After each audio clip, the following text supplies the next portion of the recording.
the l'au-delà, the other world, and I wondered for the 100th time whether if I tried really hard I could send Jim back to the fiery depths of hell. No, it answered my unasked question before I could do so much as level another squinty-eyed glare at it. You tried 3 times to send me back. The last time cost me a toe. My favorite one, too. How you can make a toe disappear right off my foot is beyond me. But the point is that I'm not going to risk another unbalanced paw just so you can play junior guardian. I'm staying put until you get yourself a mentor and figure out that whole sending me back thing. Will you stop answering questions before I ask them? Stop telling me what to do, and above all, stop talking! As crowded as the platforms were, the air filled with fumes from the fast food restaurants that lined the main section of the station, not to mention the ripe odor of a couple of 100 people who'd been crushed into a busy train on a hot August day, as well as the noise those very same hot, sweaty people made as they tried to escape the station. Despite all that, my words managed to penetrate the miasma of sound and echo with a strange, piercing quality off the tiled walls. Several heads swiveled to look back at us. I smiled somewhat grimly at all of them. A hurt look filled Jim's brown eyes as it sniffed, with studied indifference, the butts of the man and woman in front of us. We shuffled forward another few feet. So, that was an order? I sighed, my shoulders slumping in defeat. I was hot, tired, jet-lagged from the flight from Portland to Amsterdam to Budapest, and to be honest, Jim's presence, although annoying in many ways, was more than a little reassuring, considering just who else was occupying the same continent on which I now found myself. The memory of glittering green eyes, filled with smoky desire, rose with no difficulty to dance before me, but was squelched with a much greater effort. No, it's not an order, I said softly. At least not until we're through this crowd. I doubt if anyone can even see you, let alone notice that your mouth is moving.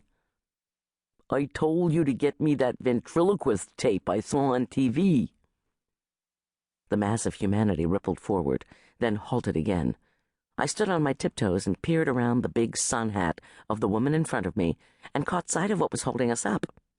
At the far end of the platform, where the passage narrowed to one open exit to the taxi ranks and passenger pickup areas, several men in security uniforms had stopped the crowd as a couple of VIPs were escorted off the train. What is it? Jim asked. Dead body? Someone throw himself in front of the train? Are there splattered body parts everywhere? Did you remember to bring your digital camera? You are a sick, sick demon. There are no body parts, splattered or otherwise. It's just... I craned my neck. Just a woman and a couple of guys in really expensive-looking designer clothes. They're probably movie stars or politicians or something. The crowd shimmered as a second exit was opened up, the mass of travelers undergoing mitosis as one part of the crowd headed for the new exit. Sweat trickled down my back, dampening the tendrils of hair that had escaped my ponytail until they clung to my neck. I was starting to get light-headed from the heat, the pressure of so many bodies, and the lack of sleep during the 12 hours it had taken to get from Portland to Budapest. I had to get out of there.